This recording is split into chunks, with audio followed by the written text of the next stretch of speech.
and welcome back to Nolan Financial Radio. My name is Tara Nolan from Nolan Financial. If you're new to the show, welcome. We are going to be talking about 401ks and mistakes that you should avoid. That's always the best kind of advice to get. What can I Sure. try to avoid? If you're new to the show, I just would encourage you can give Chris and I a call at 719-210-4242 if you have a question. And you can also set up a face-to-face meeting or discovery call. And that's a complimentary call that we'll do.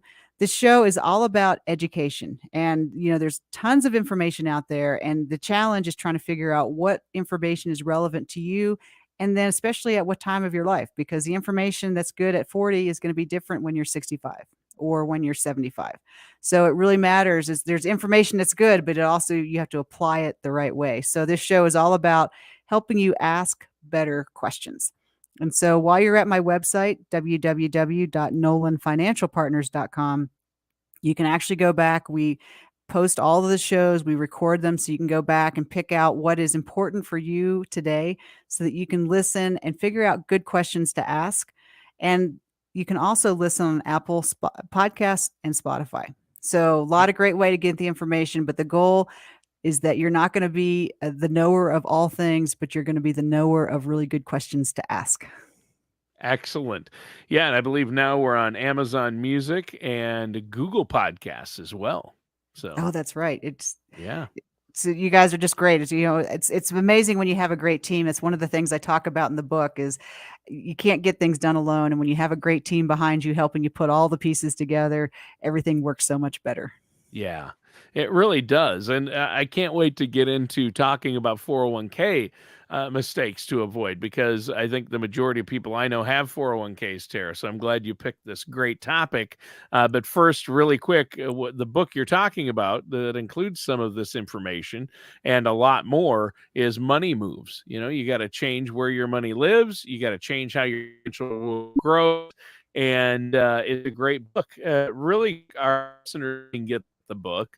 All they have to do is pick up the phone and give you a call and set up that complimentary consultation. And they can also go to the book page. You have a wonderful page on your website at nolanfinancialpartners.com/money-moves.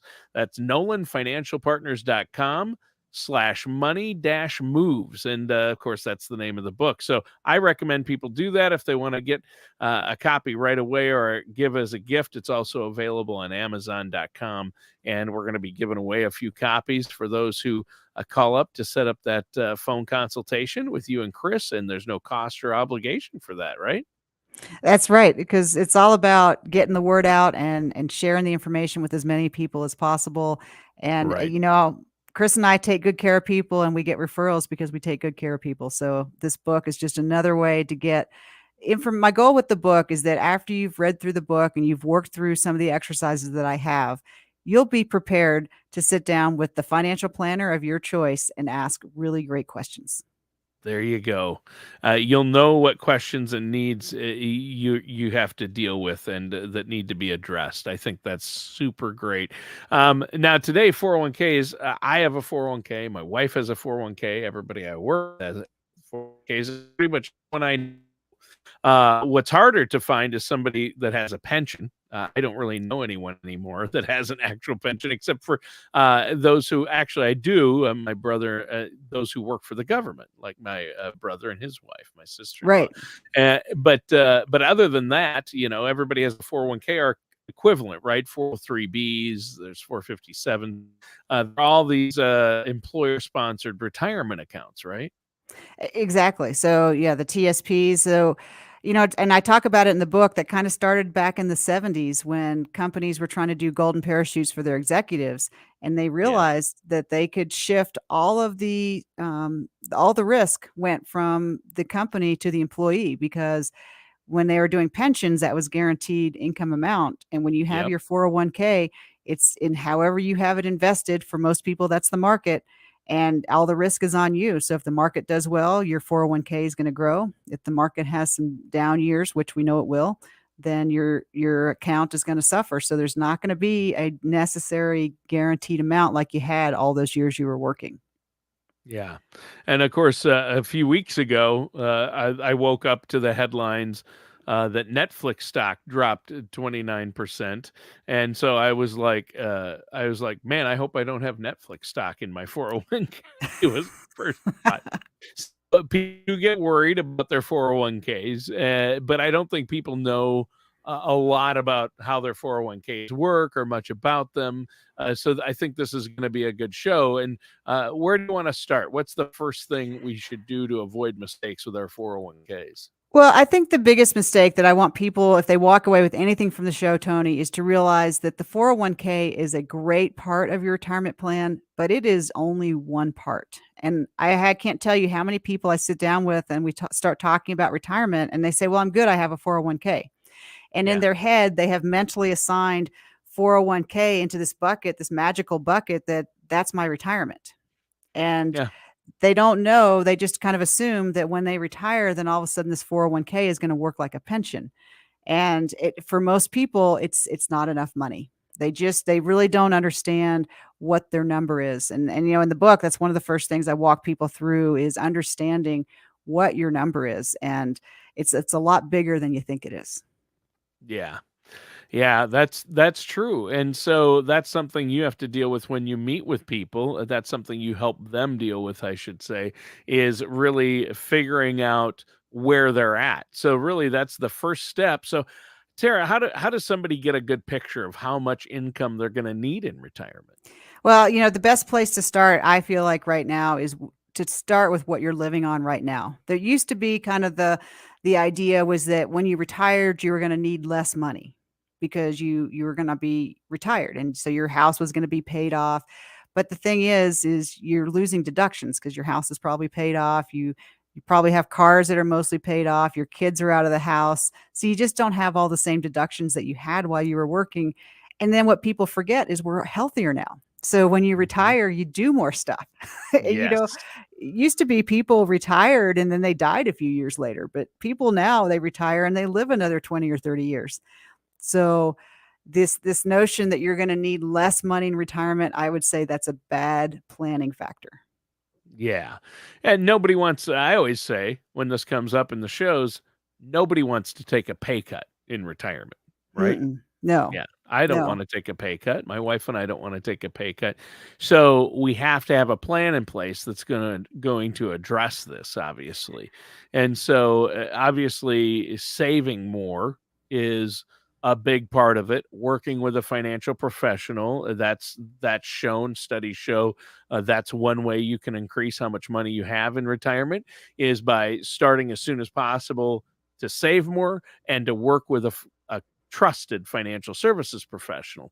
So, but let's say you figure out how much you're going to need in retirement, and I would highly recommend you don't try to do it on your own, but you work with somebody like yourself. But there's shortfalls, like you said, there might be a shortfall. Then what do we do? How do we address that? Well, yeah, and I love it, Tony. So just to recap, first you got to know how much is enough, and Right? generally your 401k is not going to be the whole thing. The second question is once you know what that number is, are you on the right path to get there? Are you on track to get Mm, there? And usually we have to look at most people are not saving enough. A good starting spot is 15% of your income, but a lot of people are not necessarily hitting that target. But then, so once you kind of know those two numbers, this is when we have to start doing a little bit of planning. And yeah. one of the things is we start looking at that spending plan to do the review and say, number one, are you contributing and getting your full match with your 401k? That is a foot stomp number two. If you take nothing else away from the show, make sure you're getting the full match at work. Yeah, so basically what you mean there for our listeners is, and we've talked about this on past shows, and you've really driven this one, you really have tried to drive this home with me, Tara, at this point, and you've made an impact on what Sarah and I do. But the minimum you should be contributing to your 401k is enough to get the maximum match because that's free money the company's matching, and that's money that's going to grow with compounding interest over time.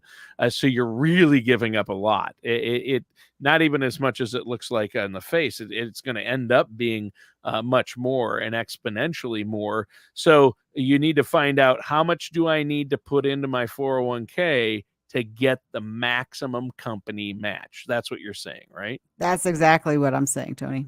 And And then put in at least that amount, if not more. right, you can always put more, but at least that Sure. amount. And for a Yeah. lot of people, and don't beat yourself up, because I ask a lot of people and they don't know. And so Right. just take a note, make sure to go ask, and your HR people will help you with that. And that's like such an easy thing to do. It's as close to free money as you're going to get. Yes, it is. That's true. It is, and to leave that on the table, and I did for a number of years, and I it's just a huge regret. I anytime I think of, I try not to think about it because of the Well, money I could have had that I left on the table by not and why doing would the you know? match. And Yeah, that's why we do this show, and that's why I wrote the book, Tony. Is because why would you know? There's no way you would just know that. There's no magical like yeah. boom light Wasn't bulb that wasn't goes taught off. it in school. Mm-mm. I mean, the personal finances classes when I went to school. Oh wait, there were none. Right. They didn't have one in my public school. I had a great public education, and they did teach me a lot, and I went to a good school. But personal finance was not one of them. No. And even schools that have a good personal finance class, a lot of times it's it's an elective that you don't have to take. So, but now more states are passing laws that it's required, which is good. And starting in like seventh to or ninth grade, that's awesome. So this is a great time, Tony, just to share with everybody that if you're listening, set up a discovery call with Chris and I at 719-210-4242, and we'll give you a free copy of the book if we sit down and do that. But this just goes through the 401k discussion, because one of the first things that we'll do as part of that discovery call is figure out, what is your number and are you on track to get there? Because your 401k is going to be a big part of that, but what makes me afraid, Tony, is when it's not enough and people think it is. And so if you want to set up that discovery call at 719-210-4242, we can go through that with you to help make sure that you are on track for that retirement that you're dreaming about. Wow. Well, that's great. And I'm glad you're offering that to our listeners out there. Listeners, pick up the phone, give Chris and Tara a call, set up that meeting. It's complimentary. There's no cost or obligation for that initial consultation. And you'll get a copy of Money Moves, which is Tara's new book. It just came out. It's so good. It's fantastic.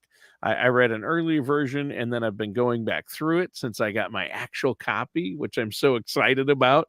It's so great. And I was just giving Tara a hard time because she did some of her own illustrations, but they're great. I mean, the charts and graphs are very helpful. It's not just a bunch of text, and it's not just numbers, but it's a lot of great information. I mean, you can learn about airplanes, big C-130s, what they need to do to take off at high elevation. It's like you'd never expect to find that in a book, but this is in a financial book.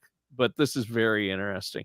Well, Tara, 401ks, I know that people get nervous when they think they have to ramp up their savings, and um, you know, uh, maybe they might have to go back to work in retirement to fill that gap. But really, 401ks, they need to be aware of what they're doing. I think one thing you help your clients do is when they first sit down with you, you can run a report. It might be called the Compass Report, but I know you can run a report that'll show what's within their 401ks, what they're doubling up on that maybe they shouldn't be, things like that, right?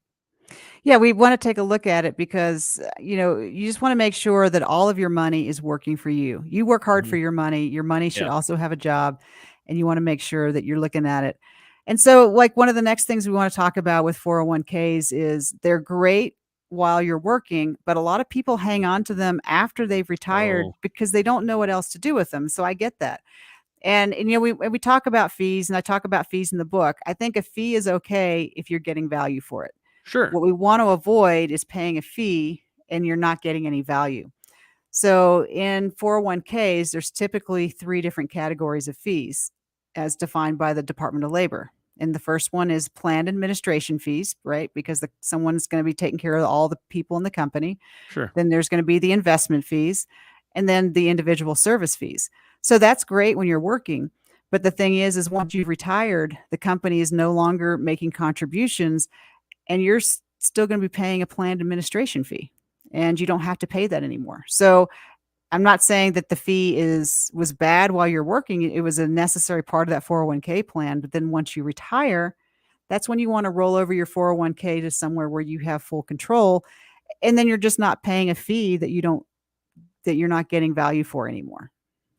Right, and, what I didn't realize, and I think most people are like this, I hope I'm not the only one, I had no idea that I paid fees in my 401k initially. I mean, I've known for years now because I work with, people like yourself, Tara, who have told me, "Hey, yeah, you've got fees in there."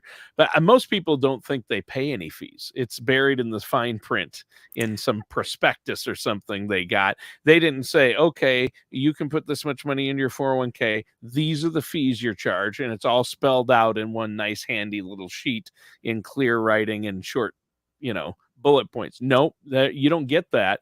And so people don't realize they are paying fees. And like you said, that's not bad. Fees aren't bad because somebody's managing your money. Of course, they're going to get paid for managing your money, but how actively are they managing it? And at some point, like you say, you want to take control and make those fees work for you. And you might want to roll old 401ks into an IRA instead of keeping them in a 401k. 401k is to put in enough to get that employer match, but you might want to put more money into some type of IRA or account where you can have someone like yourself, Tara, have more control and more actively manage it, right? Yeah, you just want to be very intentional with the money, and that's what I'm a big fan of.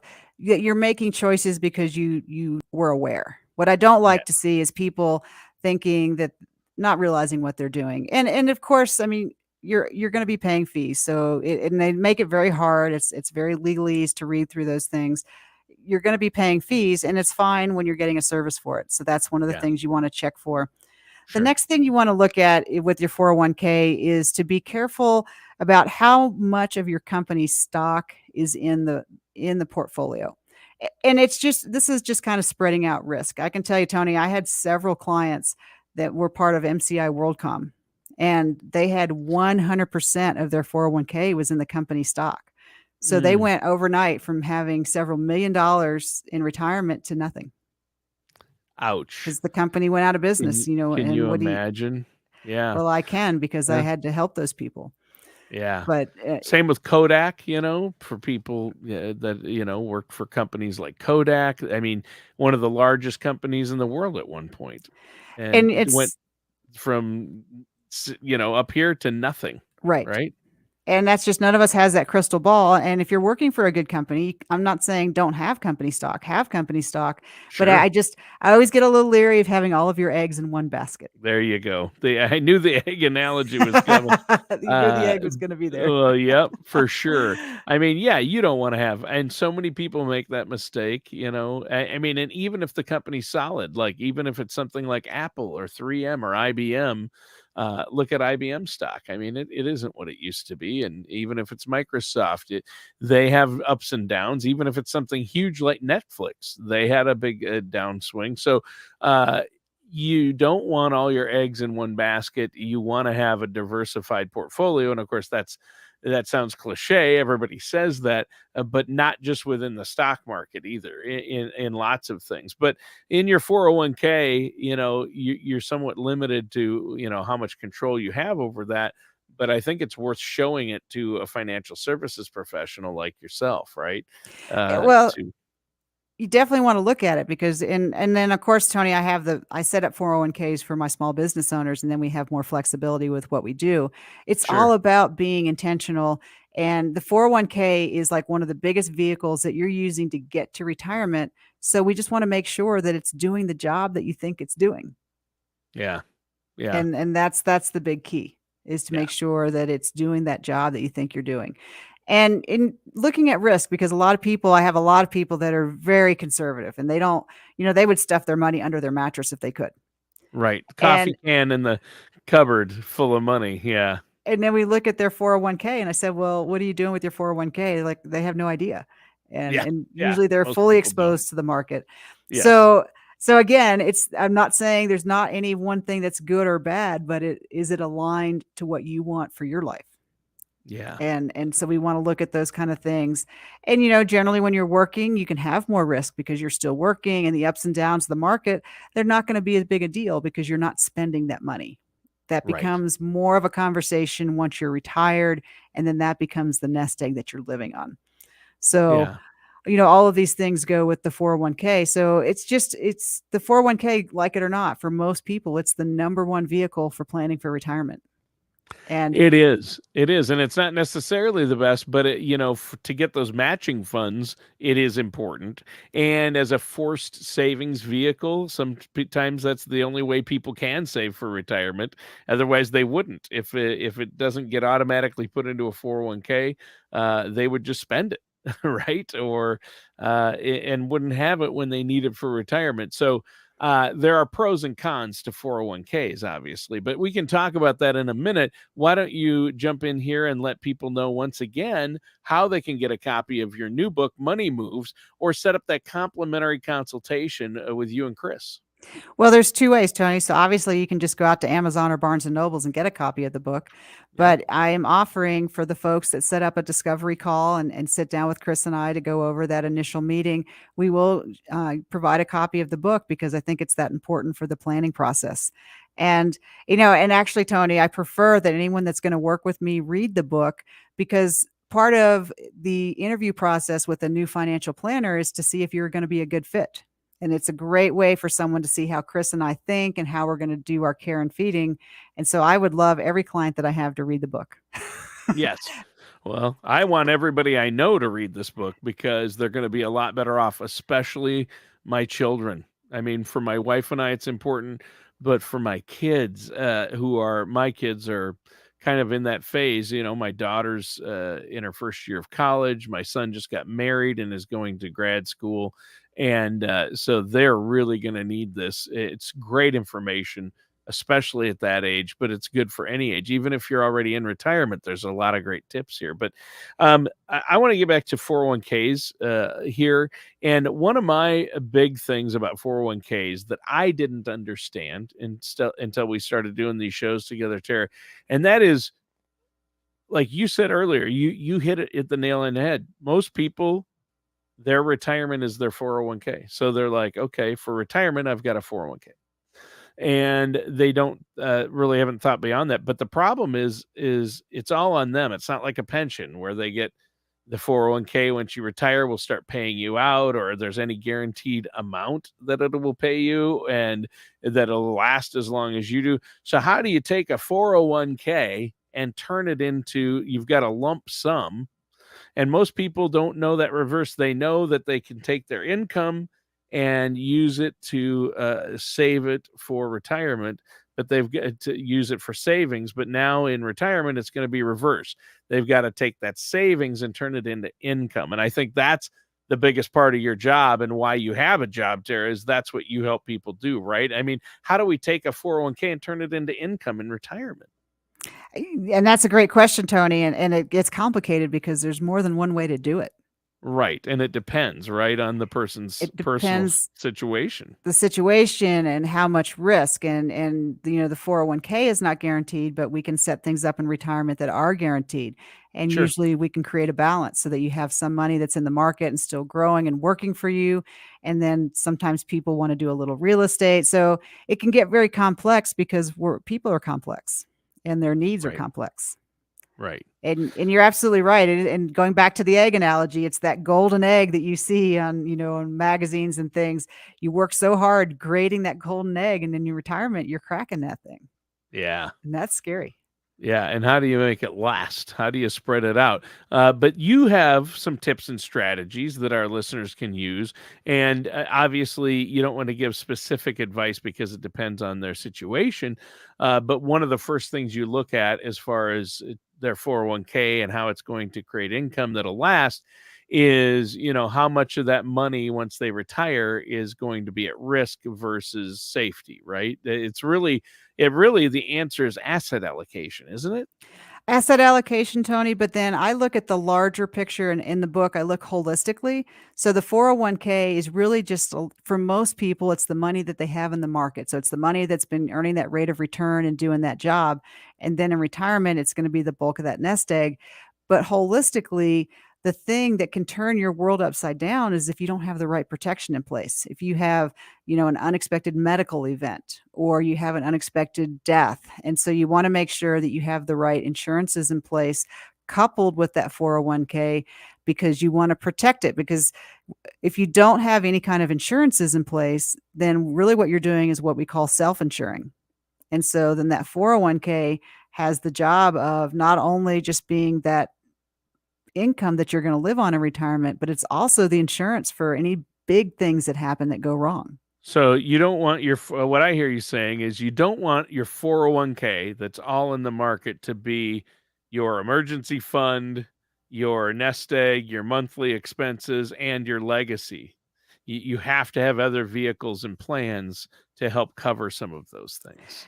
Well, what I like to show people, Tony, is it can be a win-win. And that's where the planning gets fun is you can do it and you don't have to, because people think, oh, if I'm going to do some legacy planning or have some insurance, I have to shrink my life Mm, and my life is going to get smaller. And it can be that way if you have poor planning, but it doesn't have to be yes. that way.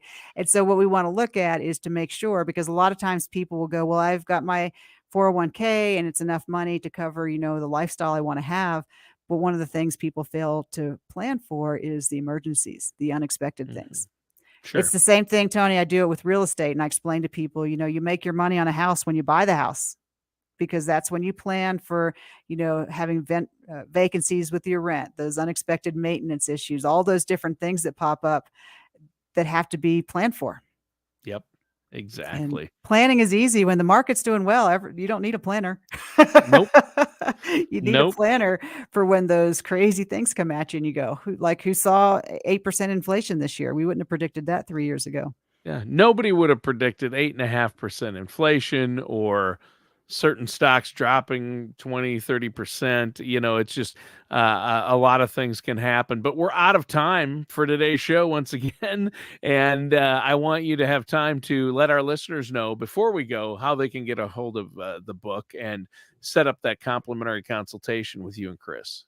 Sure, Tony. So the best way to sit down with Chris and I is to call 719-210-4242. That's 719-210-4242 to set up that discovery call. And if you're listening to today's show, I'm assuming our topic is going to be, let's look at your 401k and say, is it enough? How much is enough? And are you on track to get there so that you're setting yourself up for success? And we will give you a complimentary copy of the book because I think it's just, if you read the book, then it just becomes really easy to start to look at what your holes are in your plan. And that's what it's all about, is plugging the holes in your plan because, the market going up, that's the easy part. Yeah, for sure. Well, thanks, Tara. And thank you, listeners, for tuning in today. That does it for today's episode of Nolan Financial Radio with our host, Tara Nolan. Join us soon for another episode of Nolan Financial Radio. Take care, and we'll talk with you next time.